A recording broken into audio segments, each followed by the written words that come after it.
అదే RTV app వార్తల్ని క్షణాల్లో చదివే అవకాశం ఉంటుంది. ఒక న్యూస్ పేపర్, ఒక టెలివిజన్ ఛానల్ మీ చేతుల్లో ఎప్పుడూ ఉంటాయి. నల్గొండ జిల్లా ప్రభుత్వ వైద్య కళాశాల ముందు శానిటైజేషన్ సిబ్బంది కూడా ధర్నా నిర్వహిస్తున్నారు. కాంట్రాక్టర్ ఎవరైతే ఉన్నారో కాంట్రాక్టర్ కూడా 3 నుంచి 4 నెలల జీతం కూడా ఇంతవరకు ఇవ్వకపోవడంతో మా ఇల్లు గడవడం చాలా కష్టంగా ఉందని కూడా వారు ఆందోళన చేస్తూ కూడా ఈరోజు నల్గొండ మెడికల్ కళాశాల ముందు వచ్చి కూడా ధర్నా చేస్తున్న పరిస్థితి కనపడుతుంది. మనం విజువల్లో కూడా చూస్తున్నాం. మీరు ఆ మెడికల్ కళాశాలలో కూడా కాంట్రాక్టర్ పద్ధతిలో కూడా వీళ్ళందరూ కూడా శానిటైజేషన్ సెక్యూరిటీ ఆ పనులు చేసుకుంటూ ఉంటున్న క్రమంలో కూడా ఏదైతే కాంట్రాక్టర్ ఉన్నారో కాంట్రాక్టర్ కూడా 3 నుంచి 4 నెలల జీతాలు ఇవ్వకపోవడంతో మేము చాలా ఇబ్బంది పడుతున్నామని కూడా ఈరోజు విధులు బహిష్కరించి కూడా వీరు ధర్నా చేస్తున్న పరిస్థితి ఉంది. మొత్తం మంది కార్మికులు ఉన్నారు. కార్మికులతో కూడా మాట్లాడించే ప్రయత్నం చేద్దాం. సార్ చెప్పండి, ఏంటి ఈ రోజు ధర్నా చేస్తున్నారు? ధర్నా ఉద్దేశం ఏంటి? మాకు జీతాలు పడతలేవండి. మమ్మల్ని పెట్టుకున్నప్పటి దగ్గర నుంచి సరి అయిన జీతాలు వేస్తలేడు. మాకు ఆ రోజు మమ్మల్ని పెట్టించిన కాడ నుంచి ఇంతవరకు మమ్మల్ని పట్టించుకున్న పాపాన పోలే. వేరే జిల్లాలకు పోతే 15,000 చిల్లర పడుతుంది జీతాలు. 15,600 వేరే జిల్లాలు ఇస్తారు. మాకు 11,500 రూపాయలు ప్రస్తుతం అకౌంట్లు వేస్తుండు. అది ఒక నెల, నిన్న ఒక నెల వేసిండు. తర్వాత పిఎఫ్ ఈఎస్ఐలు అవి బంద్ చేసి సంవత్సరం అయిపోయింది. ఆ సంవత్సరంకి అసలు అది ఏది లేదు. ఆ డిమాండ్ మాకు జీతాలు వేయాలండి. మా జీతాలు సక్రమంగా వేయాలి. అన్ని మెడికల్ కాలేజీలలో జీతాలు ఏ విధంగా వేస్తారో అదే విధమైన మా జీతాలు మాకు చెల్లించాలి. మాకు పిఎఫ్ ఈఎస్ఐలు ప్రతి నెల కట్టాలి. కడితే మా జీవన విధానం కొనసాగుతుంది. ఈ రోజుల్లో ఖర్చుకి ఎట్లెళ్తుందండి? ఎట్లా జీవనం గడుపుతున్నాం మేము? అదేమన్నా పట్టించుకుంటున్నాం మా కాంట్రాక్టర్ గారు? వీళ్ళు దస్తమే కానీ నేను మటుకు రాజకీయాలు చేసుకోవాలి. నేను మళ్ళీ హాస్పిటల్ వదిలిపెట్టలేదు. కొన్నేళ్ళు బంద్ చేసిండు. ఇక్కడ కొద్ది రోజులు బంద్ చేసిండు. మళ్ళీ ఏం చేసిండు? మళ్ళీ రాజకీయాలు చేసిండు. మళ్ళీ హాస్పిటల్ చుట్టూ తిరుగుతుడు. మళ్ళీ అక్కడ పైరగా చేసుకుండు.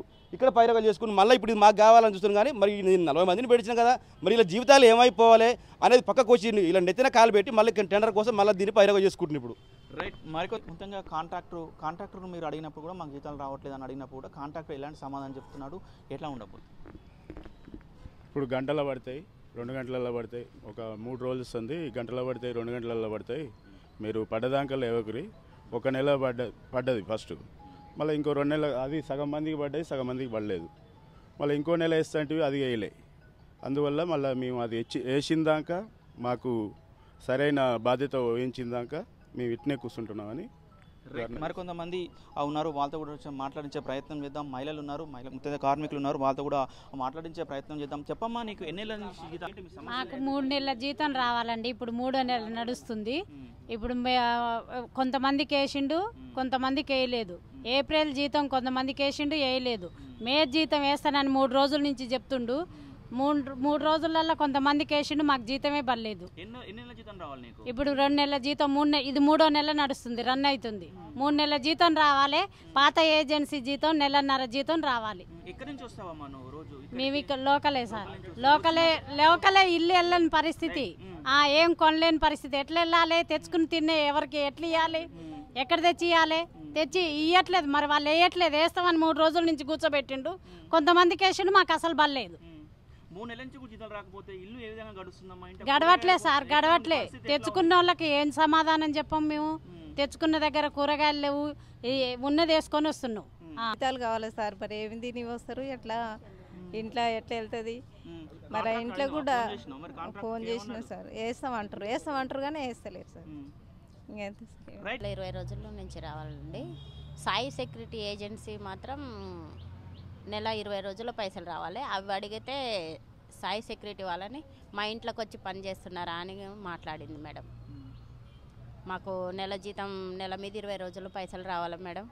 ఎట్లా మరి మాకు వెళ్ళట్లేదు ఇంట్లో అని అడిగినాం. అడిగితే మీరు మా ఇంట్లోకి వచ్చి చేసిరా మమ్మల్ని అని, మాకు బిల్లులు పడితే మేము ఇస్తాం. ఇక్కడ వీళ్ళని అడిగితే మేము బిల్లులు వేస్తున్నాం, బిల్లులు వచ్చినాయి వాళ్ళకి, మీరు పైసలు అడుక్కోండి అని వాళ్ళని అన్నారు. అన్నాక ఆ బిల్లుల గురించి మాకెందుకు మేడం, మేము పని చేసినాం, మా జీతం మాకు కావాలి అంతే, మేమేం డిమాండ్ చేయలేదు. అడిగితే మా ఇంట్లోకి వచ్చి చేస్తున్నావా అని శ్రీవాణి మేడం మాట్లాడింది. అంటే మీకు కూడా తెలుసుగా అండి, ఈ రోజుల్లో ఎంత ఇబ్బంది ఉంటుందో. 1 నెల రోజుల్లో జీతం రాకుండానే మాకు వెళ్ళట్లేదు. పెద్ద మేడం వాళ్ళు అడిగితే మీరు 3 నెలలు 4 నెలలు అయినా కానీ ఎలా తీసుకుంటున్నారా అని అంటే మా పరిస్థితి, మేము పచ్చడి కూడా వేసుకొని వస్తున్నాం సార్. 2 నెలలు సార్, 2 నెలల 20 రోజుల పైసలు అవి నిన్న శుక్రవారం నుంచి పడతాయి అన్నారు, పడలేదు. కొంతమందికి పడ్డాయి, కొంతమందికి పడలేదు. స్కూళ్ళు టైము, పిల్లలు స్కూల్కి వెళ్ళాలి, ఇండ్లు వెళ్ళని పరిస్థితి, అన్నీ కొనుక్కునే ఐటమ్సే సార్. ఏం లేకుంటే వెళ్తుంది? లేకనే కదా మేము ఈ పని చేస్తుంది. ఏంటి మరి ఇప్పటి వరకు కూడా మీరు ఇట్లానే కూర్చుంటారా? అందరికీ శాలరీలు పడ్డదాకా చేస్తాం సార్.